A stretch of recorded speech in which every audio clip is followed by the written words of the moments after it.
The year 2000 was a milestone year. It was the end of a century and the end of a millennium. It was one of the rare years that was divisible by 100 and yet was still a leap year. In the previous 25 years, the world had radically changed. Empires fell, superpowers emerged, and technology had changed civilization. And that year, a whole lot of people thought the world would end due to a computer bug. Learn more about the world in the year 2000 on episode 2000 of Everything Everywhere Daily.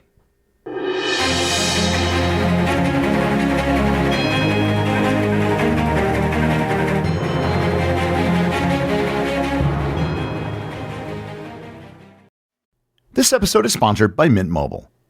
You know, you don't have to let big wireless and your overpriced phone bill suck the joy out of the holidays this year. Because right now, all of Mint Mobile's unlimited plans are 50% off.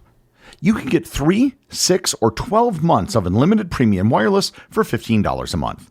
It's their best deal of the year and makes it really easy for you to give your expensive wireless bill the Scrooge treatment. All plans come with high-speed data and unlimited talk and text delivered on the nation's largest 5G network.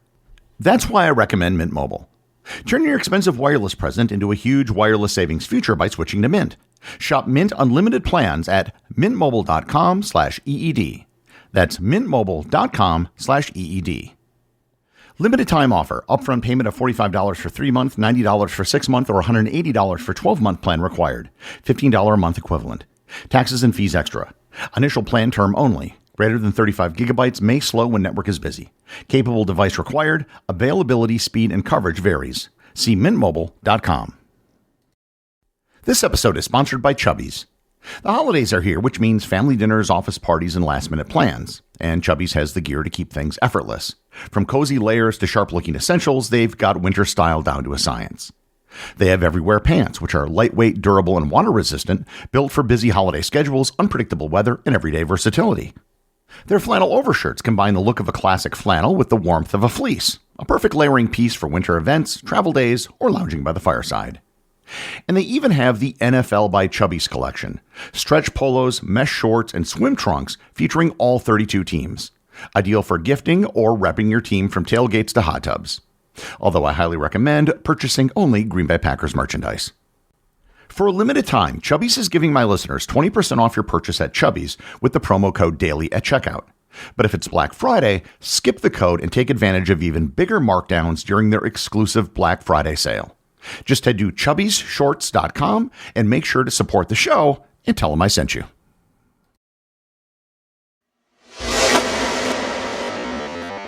"500 episodes ago, I began looking at the state of the world every century, every 100 episodes.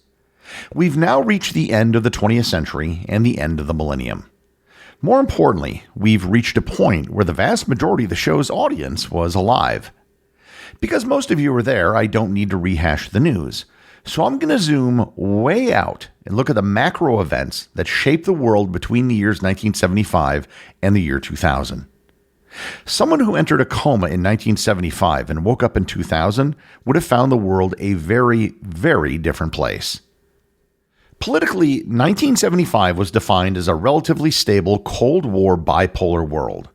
The United States and the Soviet Union dominated global affairs, each at the head of a military alliance, NATO and the Warsaw Pact. Much of Asia, Africa, and Latin America was still shaped by post-colonial struggles, military dictatorships, and proxy conflicts. By the year 2000, that structure had been dismantled.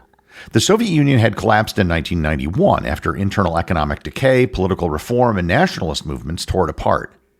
Its 15 successor states, most notably the Russian Federation, were still struggling in 2000 to define their political and economic systems. The Warsaw Pact no longer existed, and several of its former members had joined or were preparing to join NATO and the European Union. The United States emerged from the end of the Cold War as the single military power with unmatched global reach and a network of alliances that seemed to confirm it as the world's hegemon. Almost no one in 1975 could have predicted how rapidly the Soviet Union and the Eastern Bloc would fall apart. If you look at fictional movies and books from the period, everyone assumed that the Soviet Union would exist well into the 21st century. Europe itself was also transformed. In 1975, the European Economic Community was still primarily a trade agreement among a small group of Western European states. Over the next quarter of a century, it deepened and widened. The Maastricht Treaty in 1992 created the European Union, introduced the concept of European citizenship, and laid the groundwork for a single currency.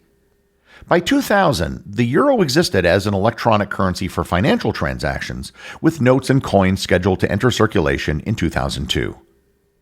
Institutional integration grew as well, with the European Parliament gaining more influence and supranational law increasingly shaping EU member states. At the same time, the map of Europe had been completely redrawn. Germany was reunited after the fall of the Berlin Wall in 1989 and the peaceful collapse of the East German state. Yugoslavia had disintegrated through violent wars in the 1990s, leaving behind a patchwork of new states and unresolved ethnic and political tensions. The Soviet collapse created new countries from the Baltics to Central Asia. Europe in the year 2000 was more democratic, more prosperous, more integrated, and yet also much more complex. Other regions also saw dramatic political change. Latin America in 1975 was ruled mainly by military juntas in countries such as Argentina, Brazil, and Chile, which often justified their existence in the name of anti-communism. During the 1980s and 1990s, these regimes gave way to elected governments in a broad wave of democratization, even as economic crises and structural adjustment programs reshaped daily life. In East and Southeast Asia, several authoritarian regimes, notably in South Korea and Taiwan, transitioned to competitive democracies while maintaining rapid economic growth. In Africa, the late 1970s and 1980s were marked by coups, one-party states, Cold War meddling, and economic hardship. The 1990s brought multi-party elections to many countries and the formal end to apartheid in South Africa in 1994, with the election of Nelson Mandela symbolizing a significant shift in African politics. At the same time, the Rwanda genocide, civil wars in West and Central Africa, and the long legacy of colonial borders and economic dependence kept the continent politically fragile. The Middle East and the broader Islamic world had also changed dramatically. In 1975, many Arab states were authoritarian but were secular, and Iran was ruled by the Shah, a pro-Western monarch. The Iranian Revolution of 1979 replaced him with an Islamic republic, transforming the geopolitical balance in the region and providing a model for political Islam. The Soviet invasion of Afghanistan the same year, the subsequent jihad against it, and the rise of militant Islamist networks would later feed into new forms of terrorism. The Arab-Israeli conflict remained unresolved, although by 2000, Egypt and Jordan had signed peace treaties with Israel, and the Oslo process had created the Palestinian Authority. The Gulf region, enriched by oil, experienced war and upheaval, particularly the Iran-Iraq War in the 1980s and the Iraqi invasion of Kuwait in 1990, which led to the U.S.-led Gulf War and a long period of sanctions and containment. By 2000, the region was a central focus of global politics because of its energy resources and unresolved conflicts.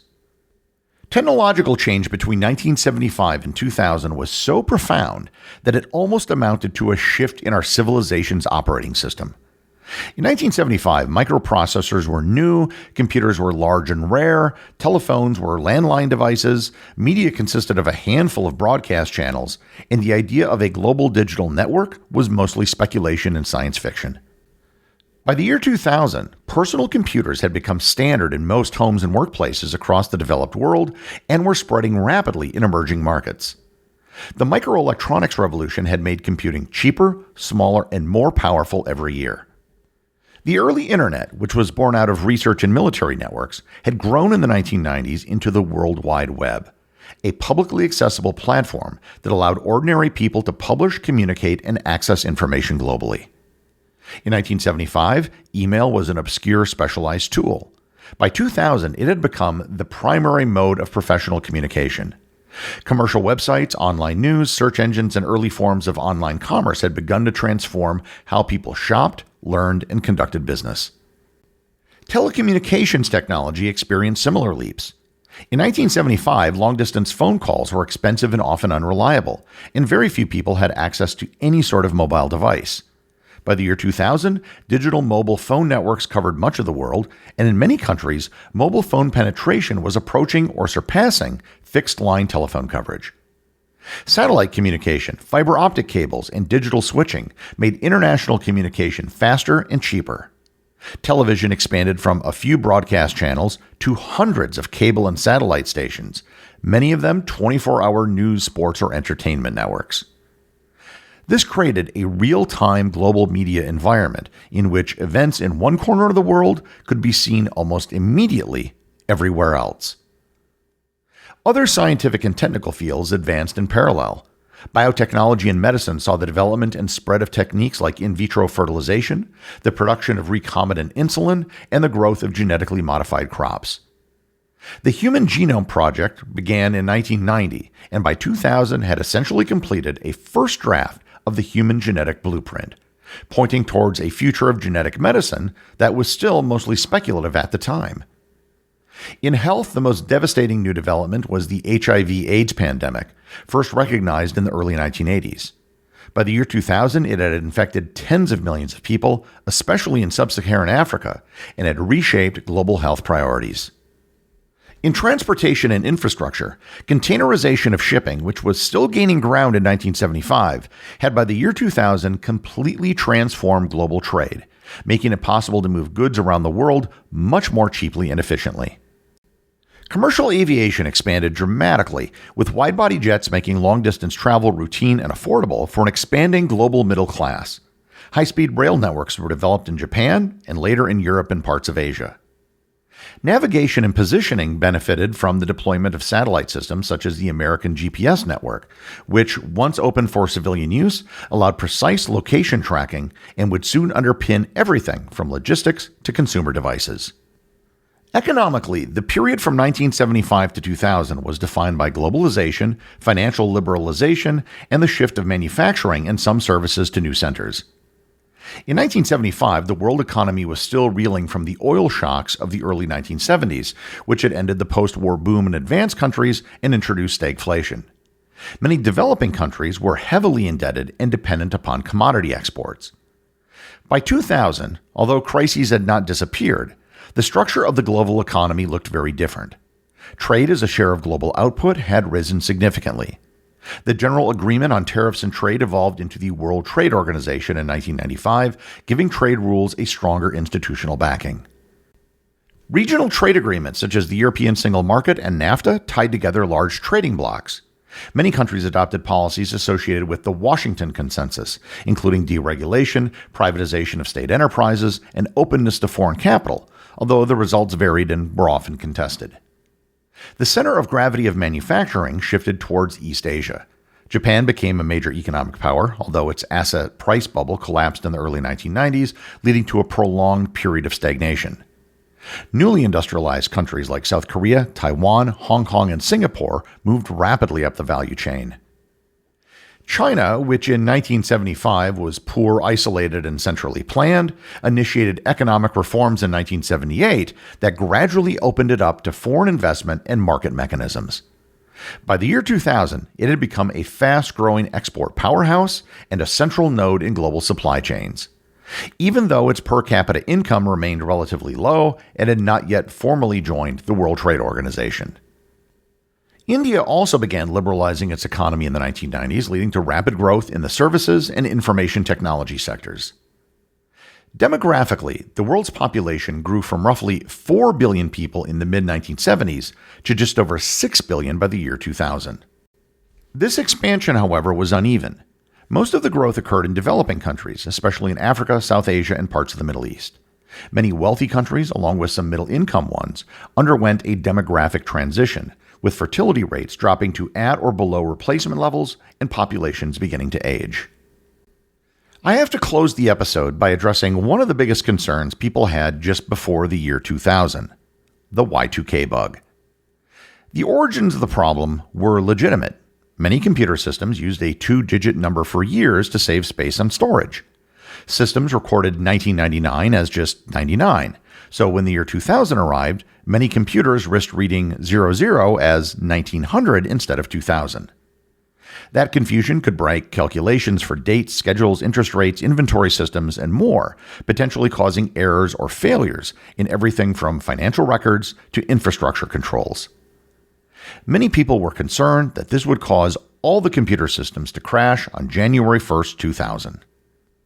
While there was a grain of truth to the concern, the fears that many people had turned out to be overblown. Some people literally thought that it would be the end of modern civilization. In the end, it turned out to be a big nothing, as most of the major systems had already been updated. A handful of computer systems around the world stopped working, but most weren't vital and were easily fixed. Every time I do one of these recap episodes, I come to the conclusion that the amount of change that the world had seen since the previous episode was the greatest in history. And I think that applies to the 25 years between 1975 to 2000 as well. We may downplay the changes that took place simply because many of us lived through them, but that doesn't take away from the fact that the world changed profoundly during that period. However, the year 2000 was not the end of the changes, as another quarter century of change followed, which created the modern world that we live in today. The executive producer of Everything Everywhere Daily is Charles Daniel. The associate producers are Austin Oetken and Cameron Kieffer.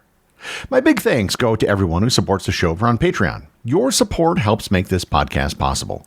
And I also want to remind everyone about the community groups on Facebook and Discord. That's where everything happens that's outside the podcast, and links to those are available in the show notes. As always, if you leave a review on any major podcast app or in the above community groups, you too can have it read on the show.